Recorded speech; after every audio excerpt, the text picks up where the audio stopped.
오늘날 우리가 사는 사회 또는 우리가 지금 존재하는 이 시대 상황들을 보면 사회의 기강, 또 우리의 근간이라고 할 수 있는 그 가치관, 이런 것들이 많이 허물어져 내리는 것 같은 그런 두려움들이 우리에게 있습니다. 10년 전 세월호 사고 이후에도 우리 사회의 인식은 별반 변화가 없는 것 같고, 또 2년 전 이맘때에 이태원 사고에서 드러난 것처럼 안전의식이 사라졌고, 또 사람들의 생명을, 인명을 아주 우습게 하는 무차별 폭행과 폭력이 난무하고 있고, 다양한 방식으로 표출되는 사회적 갈등들이 있는데 그 갈등을 해소해 보려고 하는 대화나 혹은 타협, 이런 것들이 거의 실종된, 그래서 정말 이러다가는 그 가치관이 완전히 무너지는 게 아닌가 하는 이런 위기 속에 우리가 살고 있습니다. 1년을 넘긴 이스라엘과 팔레스타인과의 전쟁, 벌써 3년째로 접어든 러시아와 우크라이나의 전쟁, 인명을 살상하는 테러 집단의 광기, 그리고 세계 도처에서 여전히 들려오는 지진, 태풍, 기근, 이런 자연재해 소식들이 세상을 두렵게 빠뜨리고 있습니다. 살고 있으면서도 이게 괜찮은 건가? 이렇게 살아도 되나? 이러다가 어떤 일이 벌어지는 건 아닌가? 그런 것들이 염려가 되지요. 너무나도 물질 추구적인 사회, 황금 만능주의의 심각한 폐해, 정신적 가치관의 사라짐, 외형으로 드러나는 모습에 대한 동경심, 이런 현상들이 자꾸 우리 사람들의 정신을 빼앗고, 그러다 보니 영혼이 병들어가는 그런 세상이 돼가고 있습니다. 진정한 복이 무엇인지 모르고 외형에 나타난 결과들만 보고 복받았다, 저주받았다, 성공했다, 실패했다, 1등했다, 꼴찌했다, 막 이렇게 순위를 매겨버리는 이런 냉혹한 현실들 속에서 우리는 순간순간 불안한 모습으로 살아갑니다. 언제 나에게, 우리에게도 극단적인 고난이 찾아와도 하나도 이상하지 않은 그런 불안한 세상에 살고 있습니다. 우리가 이렇게 불안한 세상에 살고 있지만 여러분 보세요. 우리는 할 수만 있다면 저주를 받기보다는 복받은 인생을 살고 싶고, 실패한 사람이 되기보다는 성공한 사람으로 기억되고 싶은 그런 열망이 있습니다. 제가 어리석은 질문할 테니까 여러분 어리석게 대답해 보세요. 어떤 질문이냐면, 여러분 복 받고 싶으세요? 저주 받고 싶으세요? 대답 안 하는 분은 뭡니까? 저주 받는 것에 동의를 하는 겁니까? 참 어리석은 질문을 했지요. 또 대답도 참 어리석은 거예요. 너무 뻔하니까 하나마나. 그런데 정말 속마음은 그렇지 않습니까? 복 받고 싶지 누가 저주 받고 싶어요? 성공하고 싶지 누가 실패하고 싶겠어요? 그러나 성도 여러분, 인생을 살면서 그러면 진정한 성공은 무엇이고 복은 무엇입니까? 그 복을 받는다 또는 저주를 받는다, 그 기준, 성공과 실패, 그 기준을 어디에 두고 있습니까? 오늘 우리가 읽은 성경 예레미야의 말씀은 우리가 어디에다 성공과 복의 기준을 두어야 하는지 잘 가르쳐 주시는 말씀입니다. 오늘 우리가 읽지는 않았지만 7절, 8절을 읽었는데 바로 그 앞에 5절, 6절의 말씀을 보시면 저주받은 사람의 모습을 소개하고 있습니다. 우리는 보통 저주받았다 그러면 보기에 흉측한 사람, 아무것도 가지지 못한 사람, 병들어서 곧 죽음을 눈앞에 두고 있는 사람, 하는 일마다 족족 안 되는 사람, 뭔가 인생이 막힌 사람, 이런 사람이 저주받은 것이라고 보통은 생각을 해요. 그러나 5절과 6절에서 저주받은 사람은 그런 사람이 아닙니다. 오히려 저주받은 사람은 성경적 이런 시각으로 볼 때 강한 자예요. 왜 강한 사람인가 하면 정치적인 협정이나 동맹에 의지하는 사람인데, 그런 사람은 사람을 의지하며 여호와를 의지하기보다는 육신으로 자기의 힘을 삼는 사람이기 때문입니다. 자기의 재물이나 자기의 지식, 여기에 의지하는 사람입니다. 그래서 세상적 시각으로 볼 때는 강한 사람처럼 보이는 거예요. 이런 사람을 본문 앞에 5절에서 예레미야는 마음이 여호와에게서 떠난 그 사람이라고 했는데, 이 마음이 여호와에게서 떠난 사람이 누구냐? 자기가 고의적으로, 자기가 의도적으로 하나님에게서 돌아선 사람, 하나님 없다고 부인하며 하나님을 밀어낸 사람, 밀쳐낸 사람, 바로 그 사람이 저주받은 사람이에요. 이런 사람이 처음에는 강하고 잘 나가는 것 같고 성공하는 것 같지만 마치 아주 건조한 땅, 사람이 살지 못하는 땅에 사는 나무와 같아서 태양과 지면의 열기 때문에 결국에는 말라 죽고 말 것이라는 게 예레미야의 선포입니다. 겨우 자신의 생명을 유지한다고 해도 계속 성장하기 위한 물이 없거나 또는 아예 그냥 잎사귀가 말라서 죽게 되는 거예요. 어느 누구의 도움이나 보호가 없는 사람이 됩니다. 그러다가 결국에는 생존할 수 없게 됩니다. 마지막에 좋은 날이 와도 그 좋은 날을 보지 못하고 죽게 된다는 말씀입니다. 그래서 예레미야는 이렇게 하나님을 떠난 그 사람을 향해 그 사람은 저주를 받을 것이라, 그렇게 말씀한 거예요. 앞에 했던 똑같은 어리석은 질문을 한 번 더 할까요? 여러분, 인생을 마무리할 때쯤 좋은 날 보기를 원하세요? 아니면 저주받은 날을 보기를 원하세요? 그렇잖아요. 어리석은 질문을 참 답도 잘하세요. 왜 그러냐면 하나님은 그런 사람이 저주를 받을 것이래요. 그런데 우리는 좋은 날이 왔을 때 그 마지막에 좋은 날 보기를 원하고 있지 않습니까? 그러면 진정한 복을 받은 사람이 누구라는 말씀입니까? 이 복 받은 사람은, 좋은 날 보기 원하는 사람은 바로 여호와를 신뢰하는 사람이에요. 여호와를 신뢰하는 사람은 하나님께서 신뢰해 주시는 사람이에요. 오늘 본문 7절, 8절을 읽으시면서 여러분은 어떤 연상을 하셨는지 모르겠는데 이 본문을 보면 마치 시편 1편을 읽는 것과 같은 그것을 연상시키지 않습니까? 오늘 성경 말씀에서 예레미야는 이 원문으로 보면 여호와를 신뢰하기 때문에 복을 받을 것이라고 말씀했습니다. 그러나 무릇 여호와를 의지하며 여호와를 의뢰하는 그 사람은 무엇을 받는다고요? 복을 받을 것이라. 여러분, 그 사람이 받는 복이 무엇인가요? 여호와를 신뢰하는 사람은 물이 풍부한 나무같이 무성할 것입니다. 그 땅에 가뭄이 몰아칠지라도 바로 곁에 물길을 가지고 있기 때문에 계속해서 무성할 수 있습니다. 다른 나무들은 다 죽을지라도 모르는 그런 최악의 환경이 와도 여호와를 신뢰하는 사람은 가뭄이나 그 저주를 두려워하지 않습니다. 왜냐하면 내 인생 바로 곁에 하나님께서 주신 물길을 가지고 있기 때문입니다. 사람은 나이가 어릴수록 웃음이 많고 나이를 먹을수록 웃는 횟수가 적어진다고 합니다. 심리학자들의 분석인데 제가 말씀을 드릴 때 한번 나는 어떤지 비교해 보세요. 광고 회사들이 광고를 만들 때 실패하지 않을 3가지 안전장치를 갖춘다고 하는데 바로 그것을 3B라고 그래요. 3B라고 하는데 B자로 시작하는 3가지가 바로 안전장치래요. 첫째는 베이비, 어린아기. 두 번째는 뷰티, 아주 잘생긴, 아니면 예쁜 남녀. 아니면 세 번째는 비스티, 바로 짐승인데 그냥 이 비스트는 그냥 짐승이 아니라 애완, 아주 예쁜 사랑스러운 그 동물을 말해요. 그 광고를 볼 때 어린아이가 나와서요, 광고업자들이 만든 것처럼 그 아이들이 천진난만하게 웃는 모습을 보면요, 그 화면으로 지켜보는 우리도 괜히 함께 즐겁잖아요. 아이가 웃으면 그 모습을 보면 우리도 같이 행복해져요. 그 행복 바이러스가 화면을 통해 어린이들에게 전달돼요. 그런데 우리 주변에서도 놀이터에서 아이들이 웃는 모습 보면 같이 행복하잖아요. 왜 새똥만 굴러가도 웃는다고 그러잖아요.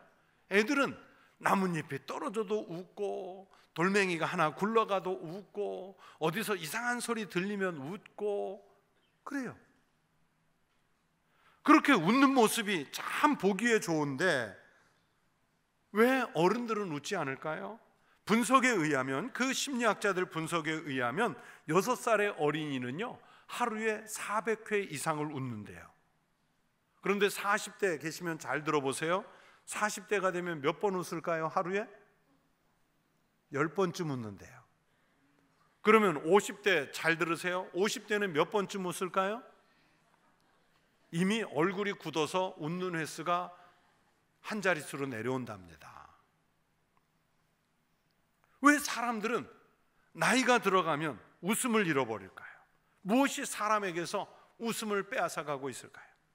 그것은 삶의 기준, 소망의 방향을 어디에 두느냐에 달린 일입니다. 아이들은요 먼 미래에 대해서 소망을 두고 있기 때문에 여유가 있지만, 어른들은 점점 더 소망이 없다고 생각해서 각박해지고 생각이 굳어지고 마음이, 얼굴이 굳어진다는 거예요. 제가 그 책을 읽으면서 생각했어요. 하나님을 모르는 사람들의 얘기다. 이건 우리 인간은 죄로 인해서 하나님의 형상을 잃어버려서 불행한 삶을 살게 되어 있었지만, 하나님의 형상을 회복하는 삶을 살면 어떤 형편에서도 우리 하나님의 사람들은 만족한 삶을 사는 방법을 터득할 수 있습니다. 세상을 의지하고 사람을 의지하는 삶을 살면 내가 의지하던 것들, 그게 하나 둘씩 잃어버리고 사라지면서 그것 때문에 허무하게 되고 절망하게 되고, 그러면서 인생이 비관적으로 느껴지겠죠. 그러나 하나님 안에서 살면, 마음을 하나님께 향하고 살면 정말 잘 산다는 게 무엇인지 알게 되고, 하나님이 내게 주신 복에 대해서 감사하게 되고, 내게 힘들고 어려운 일이 생겨도 하나님께서 극복할 힘을 주실 것을 믿기 때문에 그분은 웃으면서 감사하며 기뻐하며 즐거워하며 행복한 삶을 살 수 있다는 말씀이에요. 여러분, 불행하다는 게 무엇이겠습니까? 불행하다는 것은요 정말 뭐가 안 되고 망하고 그게 아니라 하나님을 알지 못하고 하나님의 존재를 인식하지 못하는 것, 이게 인간의 불행이에요. 주님을 의지하는 사람은 무슨 일이든지 기쁨으로 하고 어떤 일에나 감사한 마음이 있습니다. 여러분 보세요. 믿음이 있는 사람이나 믿음이 없는 사람에게나 고난은 똑같이 있어요. 만약에 예수 믿는 사람은 하는 일마다 잘 되고 늘 건강하고 또 가정이 화목하고 자식들 바른 길, 출세하는 길 제대로 잘 가고, 예수 안 믿는 사람은 하는 일마다 안 되고 또 자식들은 늘 안 되고 또 그러면서 사업을 해도 망하고 가정은 늘 갈등과 분열과 다툼이 있고, 예수 믿는 사람과 안 믿는 사람이 이게 확연하게 구분이 된다면 여러분, 세상에 예수 안 믿을 사람 누가 있겠어요? 다 믿지. 예수를 믿는 사람이나 예수를 믿지 않는 사람이나 여러분, 고난, 아픔 이런 것들은 동일하게 옵니다. 그런데 그것을 어떻게 대처하느냐, 거기에서 갈라지는 거예요. 여러분, 성경의 말씀대로라면 광야의 외로움과 인생의 가뭄은 똑같이 있습니다. 그러나 믿음이 없는 사람은 그 외로움과 그 가뭄을 견디지 못해 광야에서 절망하다가 좋은 날이 오는 것을 보지 못하고 말라 죽는다는 내용의 말씀입니다. 그러나 믿음이 있는 사람은 똑같은 광야에 살지라도 오늘 본문이 말씀하잖아요. 가무는 해에도 걱정이 없고 결실이 그치지 않고 풍성하게 맺히는 은혜의 날을 누릴 수 있다는 말씀입니다. 그래서 믿음이 없는 사람 눈에는 눈물이 마를 날이 없고 영혼이 피폐해지지만, 믿음이 있는 사람의 얼굴에서는 웃음이 떠나지 않고 그 영혼에는 감사가 넘치지요. 사랑하는 여러분, 믿음의 사람, 하나님만 의지했던 대표적인 인물 다윗을 보십시오. 여러분, 다윗의 일생은 인간적으로 말하면 그가 왕이었다는 것 말고는요 그렇게 행복한 조건은 아니었잖아요. 이분은 평생을 살면서 보통 사람들이 겪어야 하는 위기보다 훨씬 더 많은 고난과 위기를 겪어야 했습니다. 우리가 상상할 수 없는 고통스러운 세월을 살았습니다. 그러나 그는 그것으로 인해서 절망했다거나 인생을 중도에 포기하고 싶다, 성경에 어디에 그런 말씀이 있습니까? 하나도 없잖아요. 그런 고난의 삶 속에서 다윗이 하나님 앞에 이렇게 기도하지요. 주께서 생명의 길을 내게 보이시리니 주의 앞에는 충만한 기쁨이 있고 주의 오른쪽에는 영원한 즐거움이 있나이다. 이거예요. 바로 이거. 여러분, 그렇습니다. 주님을 믿는 믿음의 사람들은 주님이 우리를 인도하시는 것을 믿을 사람들입니다. 그래서 주님이 주시는 다윗의 기도대로 기쁨과 즐거움을 어떤 형편에서도 기대하고 믿는 사람들입니다. 이런 사람이 오늘 성경에서는 복받은 사람이라고 말씀합니다. 하나님은 바로 여호와를 이렇게 의지하는 사람들에게 복을 주시겠다고 약속해 주셨습니다. 오늘 7절에서 여호와를 의지하며 여호와를 의뢰하는 그 사람은 뭘 받을 것이라고요? 복을 받을 것이라. 여호와를 신뢰하는 사람들이 어떤 복을 받을 수 있는지 오늘 성경 7, 8절 본문을 통해서 하나님께서 그 사람에게 어떤 복을 주시는지 세 가지를 여러분에게 말씀드리려고 해요. 첫 번째는 그 뿌리가 강변에 뻗쳐서 더위가 올지라도 두려움이 없다고 말씀하셨습니다. 여러분, 복이 있는 사람이 누리는 축복의 첫 번째가 오늘 본문에서 뭐냐? 나무 뿌리가 강변에 뻗치는 복입니다. 시편 1편 3절에 그는 시냇가에 심은 나무가 철을 따라 열매를 맺으며 하는 이 말씀과 통하는 말씀이죠. 시냇가에 심은 나무, 또 본문에서 그 뿌리가 강변에 뻗친 나무, 이것은 아주 행복한 조건을 갖춘 것입니다. 나무의 생명은 물에 있기 때문입니다. 성지순례를 여러 번 하면서 신의 광야를, 신의 사막을 여러 번 가봤는데 이렇게 차를 타고 가다가 보면요, 정말 말 그대로 나무 한 그루, 풀 한 포기조차 볼 수 없는 그런 사막이나 혹은 광야를 만날 때가 있습니다. 그런데 그 황량한 사막에 모래에 뜬금없이 나무 한 그루가 서 있는 경우가 있어요. 나무 한 그루.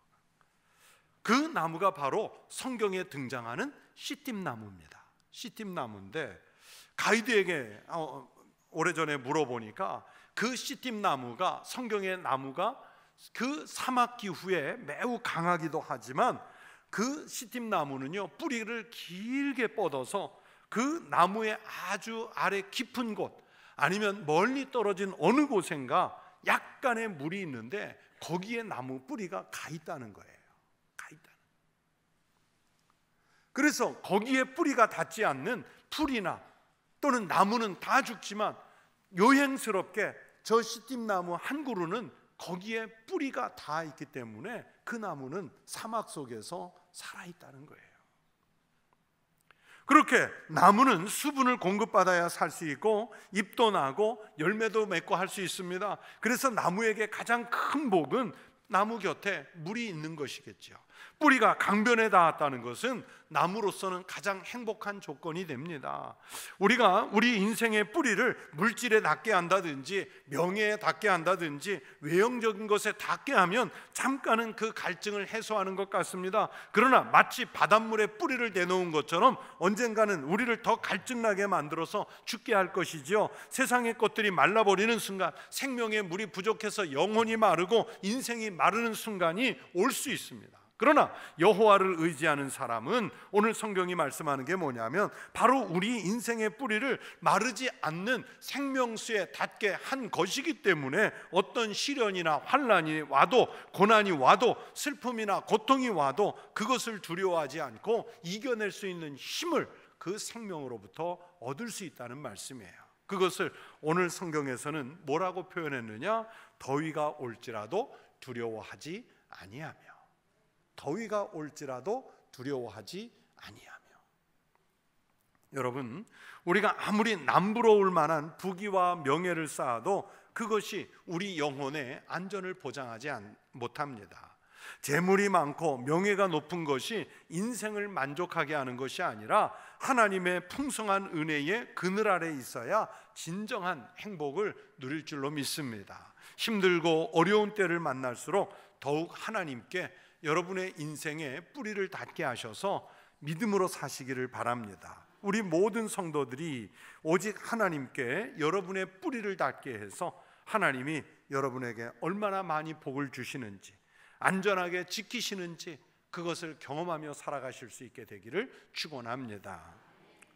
또 두 번째 복을 말씀하시는데 그 잎이 청청하며 가무는 해에도 걱정이 없는 복을 누린다고 말씀하셨습니다. 여호와를 의지하는 사람들은요 늘 푸른 잎을 가진 나무와 같아요. 가무는 해에도 걱정이 없는 나무와 같습니다. 시편 1편 3절에서는 그 잎사귀가 마르지 아니함 같으니 이렇게 말씀하셨습니다. 고사성어에 소지장선 양엽가변이라는 말이 있습니다. 우리 속담으로 풀이하자면 될성 부르는 나무는 떡잎부터 알아본다는 말과 비슷한 뜻이에요.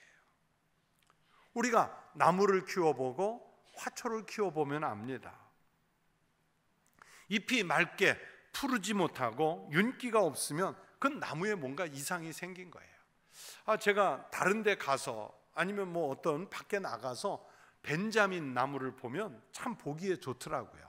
저는 그 벤자민 나무의 자태도 좋은데 그 벤자민 나무의 잎이 늘 반짝반짝하는 걸 보면 이상하게 마음이 평온해지고 좋아요. 그래서 내가 집에서 벤자민을 좀 키워봐야겠다 해서 그 벤자민 나무를 몇 번 키웠는데 참 신기하게 제가 키우는 나무는 꼭 죽어요. 분명히 교본대로 물도 적당량을 주고 또 그러면서 관리해주고 잎사귀 잘 닦아주고 하는데 처음에는 잎이 반짝반짝해서 보기에 좋은데 어느 날 보면 잎이 하나 둘 매가리 없이 떨어져요. 그러다가 나무 잎이 다 떨어져. 그래가지고 나무 그래도 혹시나 새싹을 틔워서 좀 살지 않을까 하는데 잎사귀 하나 안 나와요. 그러다가 나중에 웬일인가 하고 나무 뽑아보면 또 다 말랐거나 썩었거나 해서 죽어요. 그래서 이제는 벤자민을 키우지 않습니다. 그 나무는 근데 보기에는 윤기가 반짝반짝한 게 열매를 맺는 나무는 아닌데 참 좋더라고요. 나무에 뭔가 이상이 생겼을 때 그냥 지나쳐버리면 나무나 화초는 시름시름 앓다가 그렇게 제가 키운 벤자민처럼 잎사귀가 떨구고 말라 죽지요. 그러나 제대로 자라는 나무나 화초는 보면요 잎이 무성하고 윤기가 흘러서 청청하고 잠깐 가물어도 그것을 견딜 수 있는 힘을 갖춥니다.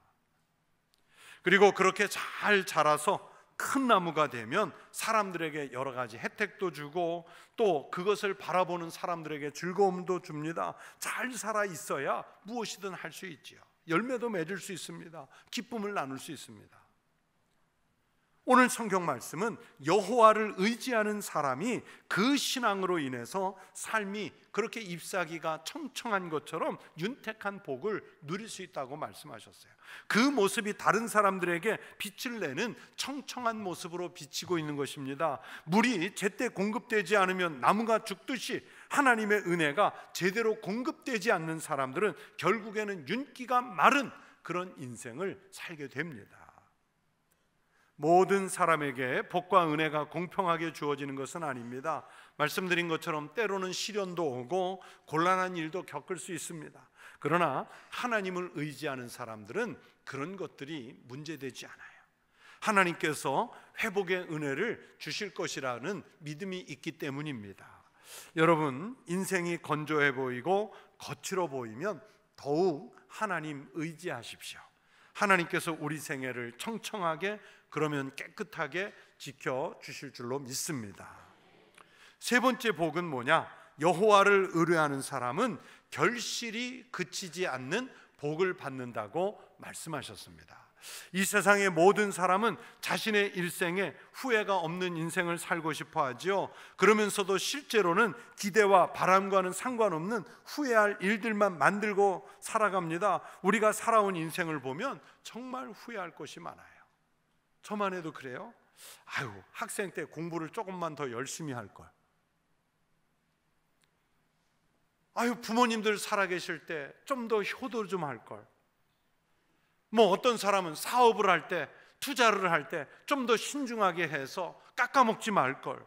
건강할 때 건강을 잘 지켰으면 좋았을 걸. 가족들 간에 좀 더 화목하도록 대화도 좀 나누고 사랑 고백도 하고 좀 가정을 그렇게 만들어 갈 걸. 아무튼 갖은 후회가 우리들에게 찾아오지요. 그래서 인생 막판에 잘 살았다 하는 안도감보다는 후회를 남기는 사람들이 훨씬 더 몇 배나 많습니다. 그러나 여러분은 지금이라도 늦지 않았어요. 하나님을 의지하는 사람은 지금 우리가 거둘 열매가 무엇인지를 깨닫고 그 열매를 거두기 위한 최선의 삶을 살아야 합니다. 여러분, 건강한 나무는 열매를 거두어야 할 때 거둘 수 있는 나무지요. 추수할 때가 됐는데도 뭔가 거둘 수 없다면 그 나무는 이상한 거예요. 병이 든 거예요. 우리는 아직 하나님께서 포기하지 않고 오늘을 살게 하셨습니다. 그렇기 때문에 지금 예배당에 앉아서 하나님의 말씀을 듣고 있지 않습니까? 하나님께서 아직도 우리에게 거두시기 원하시는 열매가 있다는 뜻입니다. 하나님을 의지하고 신뢰하는 사람은 지금 거둘 열매가 있습니다. 그 열매를 거두기 위한 삶을 살아야 합니다. 그래야 진정한 복을 누리는 믿음의 사람이 되는 것입니다. 지금까지 살아온 인생에 대해서 후회는 하면서도 지금 그리고 앞으로 거둘 열매를 생각하지 않는다면 그의 후회는 아무 쓸데도 없고요, 영혼은 여전히 병들어 가는 것이지요. 나를 통해서 하나님께서 어떤 결실을 거두시기 원하는가, 그 사명을 깨달으시고 그 사명을 다하는 믿음의 사람들이 되시기를 축원합니다. 여러분, 오늘 본문은 짧게 읽었지만 예레미야서, 이번 주간에 읽을 예레미야서는 매우 긴 말씀이에요. 여러분, 예레미야서 보면 이 예레미야 선지자가 하나님의 말씀을 선포하던 시대는 하나님이 사라지고 말씀이 사라지고, 예레미야 16장 20절 말씀에 의하면 신 아닌 것을 신으로 삼던 시대였습니다. 하나님이 원하시는 공의가 무너진 시대였습니다. 그래서 예레미야는 이스라엘 민족이 하나님을 찾고 신앙을 회복하여 하나님의 복을 받기를 기대하며 이 말씀들을 선포하셨습니다. 그렇게 되기 위해서는 신앙을 회복하고 돌아오는 그 한 사람, 오늘 본문에서는 그 사람이라고 했는데 또 다른 곳에서 예레미야 선지자는 그 한 사람을 하나님께서 찾는다는 말씀을 하셨습니다. 대표적으로 예레미야 5장 1절에 이렇게 말씀하셨습니다. 너희는 예루살렘 거리로 빨리 다니며 그 넓은 거리에서 찾아보고 알라. 너희가 만일 정의를 행하며 진리를 구하는 자를 한 사람이라도, 몇 사람이요? 한 사람이라도 찾으면 내가 이 성읍을 용서하리라. 이 말씀에서 정의를 행하며 진리를 구하는 오늘 본문의 그 사람이 바로 하나님이 찾는 한 사람입니다. 이 한 사람이라는 숫자는요, 여러분, 창세기에서 소돔과 고모라를 하나님께서 심판하시기 전에 아브라함이 그 성읍들을 구원하기 위해 구원을 요청했던 의인 10명, 그 숫자에 비하면 한 사람은 엄청나게 파격적인 숫자잖아요. 그 한 개인의 구원이 아니라 제대로 복을 받은 의인 한 사람만 있으면, 하나님의 복을 받는 사람 그 한 사람만 있으면 공동체가 구원을 받는 은혜를 말씀하신 거예요. 의인 한 사람, 하나님께 복 받은 그 한 사람이 얼마나 소중한지를 말씀해 주시는 거예요. 그렇다면 우리 성도 한 사람 한 사람이 제대로 예수를 믿고 제대로 의를 행하며 살고 제대로 그리스도인 다움을 표현하면서 살면 그가 거둔 결실이 세상을 살리는 역사가 될 줄로 믿습니다. 가정도 살리고요, 그 한 사람이 교회도 살리고 그 한 사람이 나라도 살릴 수 있습니다. 오늘 교회에 처음 나오신 분들이 많으세요. 혹은 전교인 출석 주일을 맞아서 정말 오랜만에, 몇 년 만에 교회 나오신 분들도 많습니다. 그렇게 기왕 교회에 오셨으니까 이제부터 제대로 여호와 하나님을 찾으시고 그 하나님을 의지하시기를 축복합니다. 그래서 복을 받읍시다. 그래서 뿌리가 단단하게 내려지고 재앙이 와도 두려워하지 않고 말씀대로 잎이 청청하고 가무는 해에도 걱정이 없는 삶을 살아보십시다. 내가 그렇게 받은 복 때문에 많은 사람들이 같이 살게 해보십시오. 사랑하는 성도 여러분, 복 있는 인생 사시기를 축원합니다. 그러려면 여호와를 의지하십시오. 인간의 지혜를 의지하는 것은 단순한 무지보다 더 나쁜 모습입니다. 하나님을 신뢰하는 것은 우리의 복과 안전을 담보하는 길입니다. 주님을 신뢰하는 사람이 가장 지혜로운 사람이며 잘못된 길을 피할 수 있습니다. 여러분, 복 중에 가장 큰 복, 주님을 의지하는 삶 사시기를 축원합니다. 이런 축복의 가정이 되시길 축원합니다. 그 한 사람 때문에 우리 청북교회가 복되고 여러분이 사는 삶의 자리들이 복이 있으시기를 주의 이름으로 축원합니다. 기도하겠습니다.